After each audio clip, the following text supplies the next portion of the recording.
দশম শ্রেণীর সমস্ত ছাত্রছাত্রীদের যারা সামনের বার মাধ্যমিক পরীক্ষা দেবে তাদের প্রত্যেককে আমি স্বাগত জানাই। আজকের আলোচ্য বিষয় দশম শ্রেণীর গণিত বইয়ের লম্ববৃত্তাকার চোঙের অধ্যায়টি। এই অধ্যায়টিকে আমি দুটি ভাগে ভাগ করে নিয়ে আলোচনা করব।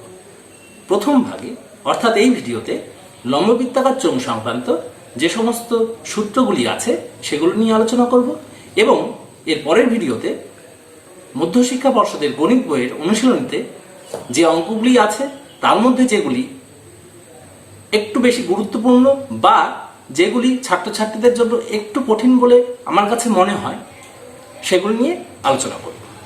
তাহলে চলো শুরু করা যাক। লম্ববৃত্তাকার চোঙ আমরা সকলেই দেখেছি। তোমরা চক প্রত্যেকেই দেখেছো, এটা তোমাদের কাছে খুব পরিচিত একটি জিনিস। এটি কিন্তু একটি লম্ববৃত্তাকার চোঙের উদাহরণ। আবার এই যে জলের পাইপ, এটিও কিন্তু একটি লম্ববৃত্তাকার চোঙের উদাহরণ।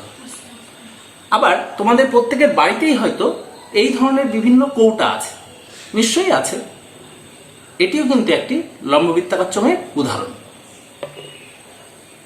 এখন তোমরা যদি একটু ভালো করে চিন্তা করো তাহলে বুঝতে পারবে এই তিনটি উদাহরণের মধ্যে কিন্তু একটু একটু পার্থক্য আছে। কেমন পার্থক্য?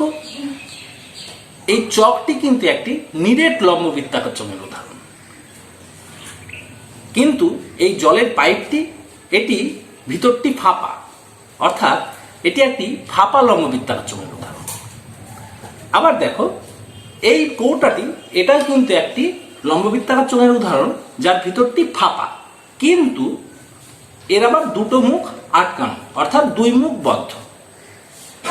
আবার যদি আমি এর এক মুখ খুলে নিই তাহলেও কিন্তু এটা একটা লম্ববৃত্তাকার চোঙই থাকছে, কিন্তু এর এক মুখ খোলা, এক মুখ আটকানো।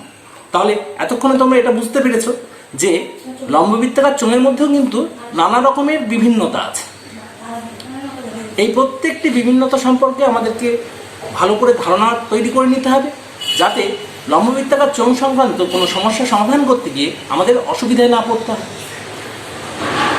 আমরা আমাদের আলোচনা শুরু করব কোনো লম্ববৃত্তাকার চোঙের সমগ্র তলের ক্ষেত্রফল কিভাবে নির্ণয় করতে হয় তা দিয়ে। কিন্তু মূল আলোচনা শুরু করার পূর্বে চলো আমরা একটা অ্যানিমেশন ভিডিও দেখে নিই। আমরা একটি দুই মুখ বদ্ধ লম্ববৃত্তাকার চোঙ নিয়ে তার তল তিনটিকে পৃথক করে নিচ্ছি। পার্শ্বতলটিকে সোজা করে নেওয়ার ফলে একটি আয়তক্ষেত্রাকার তল পাওয়া গেল এবং দুই প্রান্ত থেকে দুটি বৃত্তাকার তল পাওয়া গেল। আয়তক্ষেত্রটির প্রস্থ চোঙটির উচ্চতার সাথে সমান, এবং যদি একটু ভালো করে লক্ষ্য করো দেখবে আয়তক্ষেত্রটির দৈর্ঘ্য চোঙটির পরিধির সাথে সমান। এবং এটি আরও ভালো করে বোঝা যাবে যদি আমি আয়তক্ষেত্রটিকে আবার আগের অবস্থায় নিয়ে যাই। একটু ভালো করে খেয়াল করবে। এই দেখো, আয়তক্ষেত্রটির দৈর্ঘ্য আসলে চোঙটির পরিধির সাথে সমান। এতক্ষণ আমরা অ্যানিমেশন ভিডিওটিতে যা যা দেখলাম তা যদি পরপর খাতায় লিখে ফেলি তাহলে কিন্তু আমরা একটি দুই মুখবদ্ধ লম্ববৃত্তাকার চোঙের সমগ্র তলের ক্ষেত্রফল নির্ণয় করে ফেলতে পারবো। তাহলে চলো চটপট খাতায় লিখে ফেলি। আমরা একটি এইচ উচ্চতা এবং আর ব্যাসার্ধযুক্ত লম্ববৃত্তাকার চোঙ নিয়ে তার সবকটি তলকে পৃথক করে ফেলব। এর ফলে আমরা তিনটি তল পেয়ে যাব, একটি আয়তক্ষেত্রাকার এবং দুটি বৃত্তাকার। আমরা একটু আগে দেখেছি আয়তক্ষেত্রটির দৈর্ঘ্য চোঙটির পরিধির সাথে সমান হয়, এবং যেহেতু এক্ষেত্রে আমরা চোঙটির ভূমিতলের ব্যাসার্ধ আর একক ধরেছি, তাহলে চোঙটির পরিধি হবে 2πr একক। অতএব এই আয়তক্ষেত্রটির দৈর্ঘ্য হয়ে যাবে 2πr একক। এবং আমরা দেখেছি আয়তক্ষেত্রটির প্রস্থ চোঙটির উচ্চতা সাথে সমান হয়, সুতরাং এক্ষেত্রে আয়তক্ষেত্রটির প্রস্থ হয়ে যাবে h একক। আবার এই বৃত্ত দুটি যেহেতু এই লম্ববৃত্তাকার চোঙটির প্রান্তীয় যে বৃত্তাকার তল সেই দুটি, সুতরাং এদের প্রত্যেকেরই ব্যাসার্ধ হয়ে যাবে r একক। এখন আমরা যদি এই তিনটি তলের ক্ষেত্রফলগুলিকে হিসাব করে যোগ করে ফেলি, তাহলেই কিন্তু আমরা এই দুই মুখবদ্ধ লম্ববৃত্তাকার চোঙটি সমগ্রতলের ক্ষেত্রফল নির্ণয় করে ফেলব। তাহলে করে ফেলি সেটা। এই আয়তক্ষেত্রটির দৈর্ঘ্য 2π একক এবং প্রস্থ h একক, সুতরাং আয়তক্ষেত্রটির ক্ষেত্রফল হবে দৈর্ঘ্য গুণ প্রস্থ, তার মানে 2πr × h বর্গ একক। বৃত্ত দুটির প্রত্যেকটির ক্ষেত্রফল হবে πr² বর্গ একক। যোগ করে ফেলি। πr² + πr², দুটো πr² দিলে হবে 2πr², তার সাথে আছে 2πrh, লিখে ফেলি। এই দুটি পদের প্রত্যেকটি থেকে 2πr কমন নেওয়া যায়, কমন নিয়ে কি পাচ্ছি? 2πr × r + h। এটাই হয়ে যাবে এই দুই মুখবদ্ধ লম্ববৃত্তাকার চোঙের সমগ্রতলের ক্ষেত্রফল। আবার খেয়াল করো, এই 2πr হচ্ছে আসলে এই চোঙটির ভূমির পরিধি। তাহলে আমরা সূত্রটিকে এইভাবে লিখতে পারি যে দুই মুখবদ্ধ লম্ববৃত্তাকার চোঙের সমগ্রতলের ক্ষেত্রফল সমান সমান 2πr, অর্থাৎ ভূমির পরিধি ইন্টু ব্যাসার্ধ যোগ উচ্চতা। দুই মুখবদ্ধ লম্ববৃত্তাকার চোঙের সমগ্রতলের ক্ষেত্রফল কিভাবে নির্ণয় করতে হয় তা তো আমরা শিখলাম, কিন্তু যদি লম্ববৃত্তাকার চোঙটির এক মুখ খোলা হয় তখন তার সমগ্রতলের ক্ষেত্রফল কিভাবে নির্ণয় করতে হবে, চলো দেখি। আমরা একটি এক মুখ খোলা লম্ববৃত্তাকার চোঙ নিলাম, যার উচ্চতা h একক এবং ভূমির ব্যাসার্ধ r একক, এবং তারপর আমরা এই লম্ববৃত্তাকার চোঙটির তল দুটিকে পৃথক করে নিলাম। তোমরা বুঝতেই পারছো এক্ষেত্রে দুটি তল পাওয়া যাবে, একটি আয়তক্ষেত্রাকার এবং একটি বৃত্তাকার। এক্ষেত্রে কিন্তু আমরা আগের মতো দুটি বৃত্তাকার তল পেলাম না, কারণ এই লম্ববৃত্তাকার চোঙটির এক মুখ খোলা। তাহলে এখন আমরা যদি এই আয়তক্ষেত্রটির এবং এই বৃত্তটির ক্ষেত্রফল দুটিকে বের করে যোগ করে ফেলি, তাহলেই এই এক মুখ খোলা লম্ববৃত্তাকার চোঙটির সমগ্রতলের ক্ষেত্রফল নির্ণয় করে ফেলতে পারবো। করে ফেলি। এই আয়তক্ষেত্রটির দৈর্ঘ্য তোমরা আগেই দেখেছো, এই আয়তক্ষেত্রটির দৈর্ঘ্য এই লম্ববৃত্তাকার চোঙটির পরিধির সাথে সমান হয়। যেহেতু চোঙটির ভূমির ব্যাসার্ধ r একক ধরেছি, তাহলে এর পরিধি হবে 2πr একক। সুতরাং এই আয়তক্ষেত্রটির দৈর্ঘ্য হবে 2πr একক এবং আয়তক্ষেত্রটির প্রস্থ চোঙটির উচ্চতার সাথে সমান হয়। সুতরাং এক্ষেত্রে আয়তক্ষেত্রটির প্রস্থ হবে h একক, আর এক্ষেত্রে এই যে বৃত্তাকার তলটি রয়েছে তার ব্যাসার্ধ হবে r একক। এটা খুব সহজেই বুঝতে পারছো। এই আয়তক্ষেত্রটির ক্ষেত্রফল আগের মতোই কত হবে? দৈর্ঘ্য গুণ প্রস্থ করে 2πrh, এবং এই বৃত্তাকার তলটির ক্ষেত্রফল হবে πr² একক। এটাই হয়ে গেল আমাদের একমুখ খোলা লম্ববৃত্তাকার চোঙের সমগ্রতলের ক্ষেত্রফল। এরপর যদি একটি লম্ববৃত্তাকার চোঙের শুধুমাত্র পার্শ্বতলের ক্ষেত্রফল নির্ণয় করতে হয়, তাহলে সেটা কেমনভাবে করতে হবে চলো দেখা যাক। আমরা একটি h উচ্চতা এবং r ব্যাসার্ধযুক্ত লম্ববৃত্তাকার চোঙ নিয়ে তার বক্রতলটিকে পৃথক করে নিচ্ছি।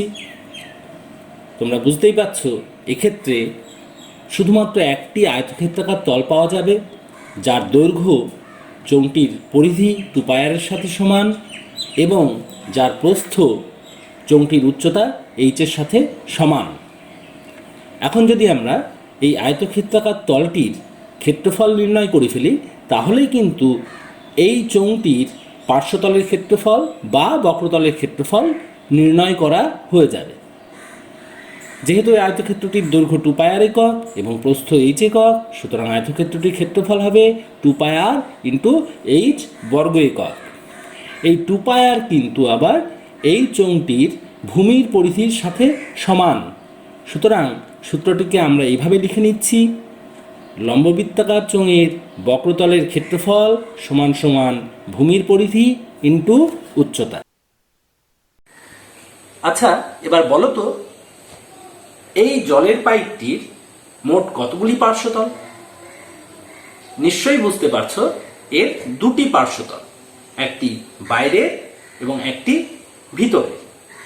এখন তোমাকে যদি বলা হয় এই জলের পাইপটির পার্শ্বতল দুটির মোট ক্ষেত্রফল কত, তুমি কেমনভাবে নির্ণয় করবে?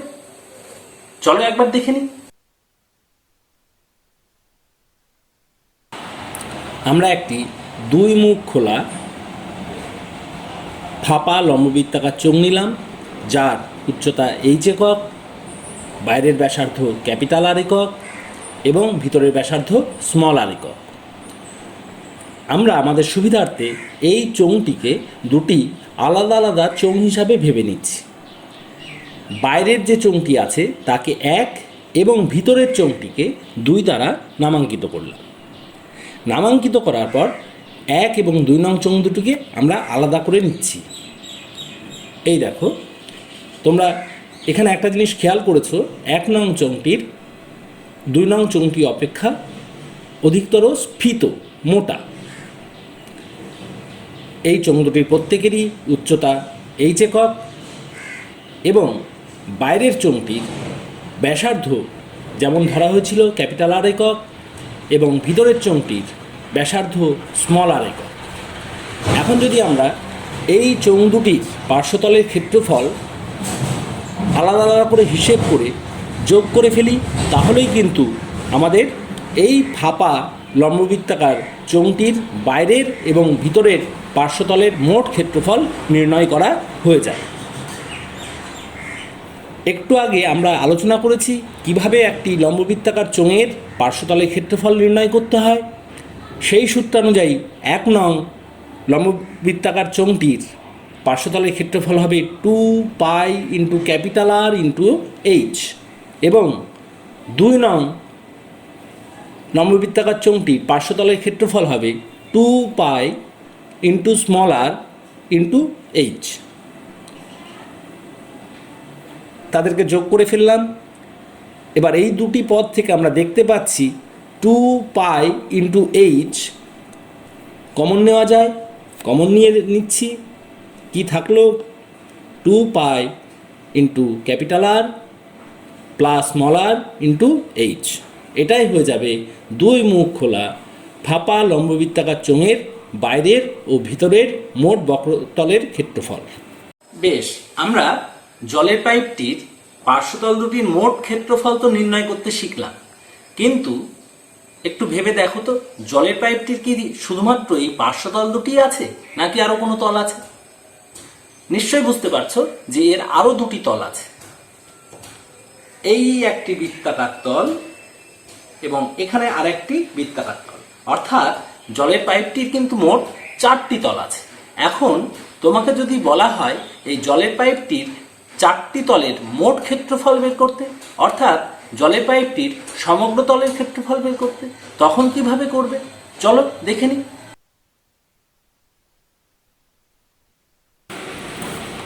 আমরা একটি 2 মুখ খোলা ফাঁপা লম্ববৃত্তাকার চোঙ নিলাম, যার উচ্চতা এইচ একক, বাইরের ব্যাসার্ধ ক্যাপিটাল আর একক এবং ভিতরের ব্যাসার্ধ স্মল আর একক।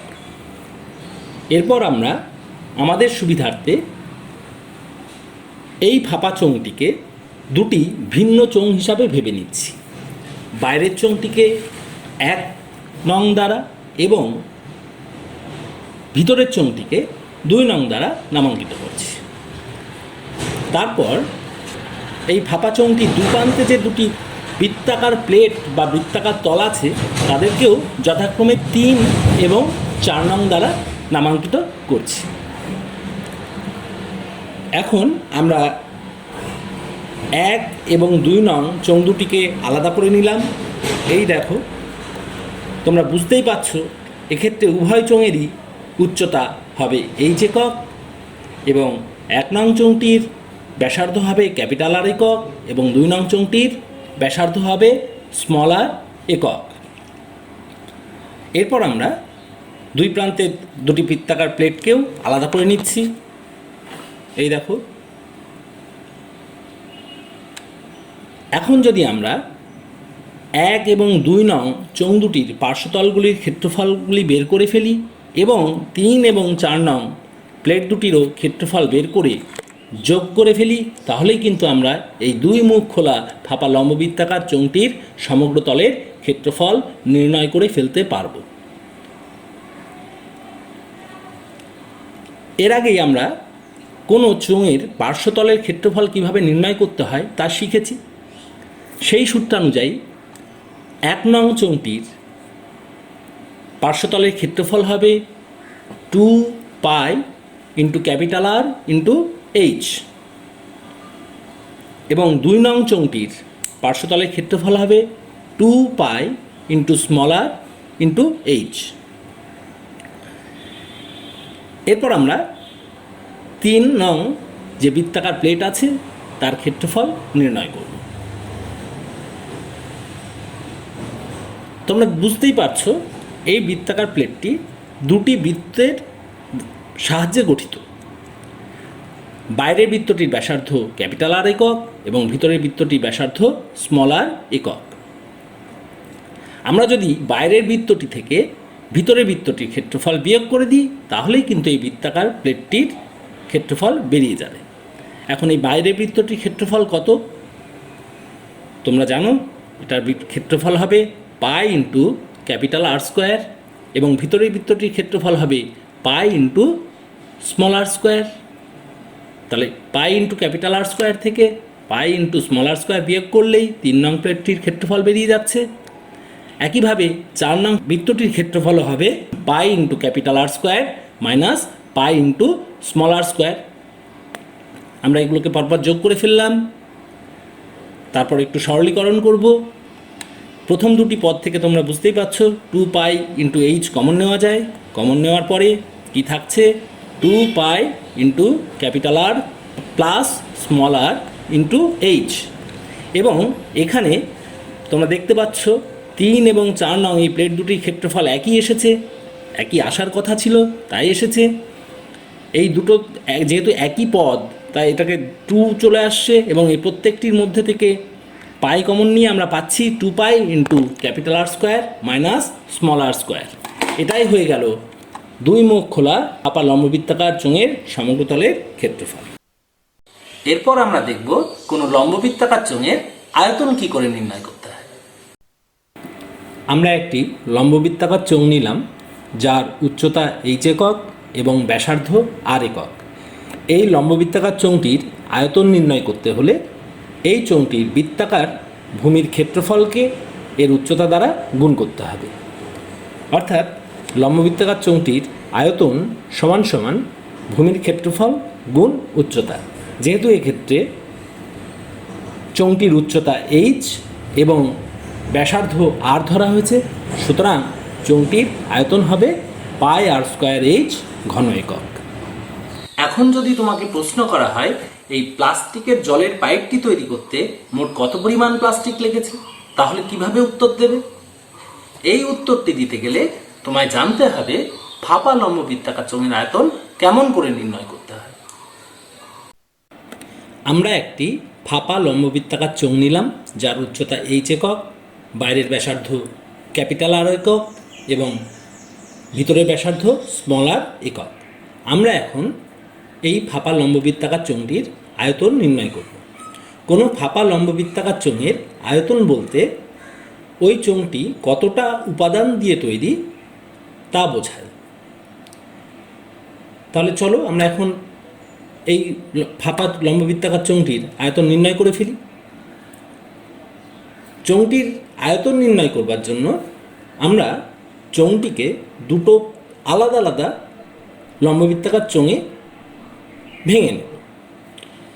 বাইরের চোঙটিকে 1 দ্বারা এবং ভিতরের চোঙটিকে 2 দ্বারা নামাঙ্কিত করছি এবং তারপর চোঙ দুটিকে আলাদা করে নিচ্ছি। এই দেখো, এক্ষেত্রেও দুটি চোঙেরই উচ্চতা হবে এইচ একক। 1 নং চোঙটির অর্থাৎ বাইরের চোঙটির ব্যাসার্ধ হবে ক্যাপিটাল আর একক এবং ভিতরের চোঙটির ব্যাসার্ধ হবে স্মল আর একক। আমরা একটু আগেই কোনো চোঙের আয়তন নির্ণয় করতে শিখেছি। আয়তন নির্ণয়ের সূত্রানুযায়ী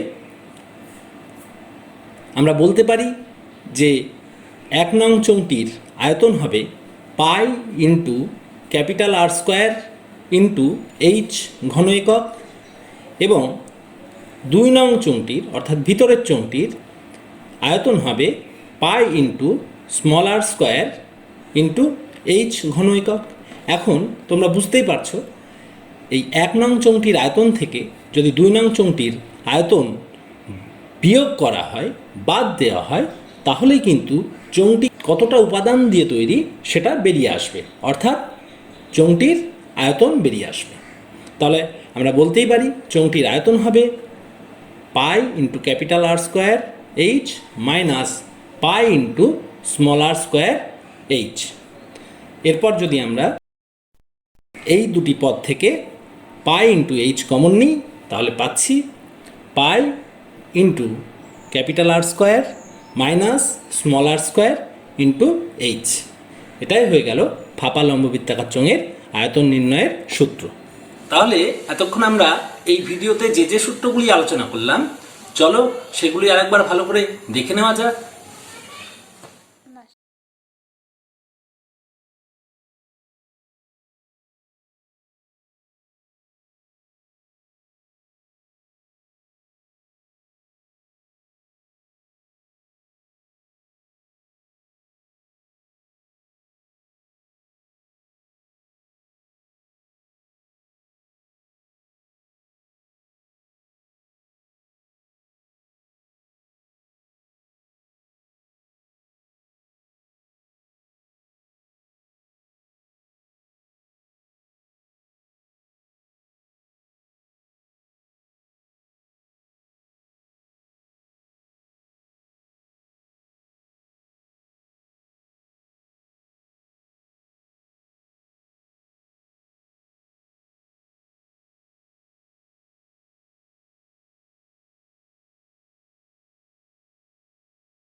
এই ভিডিওটি এখানেই শেষ করছি।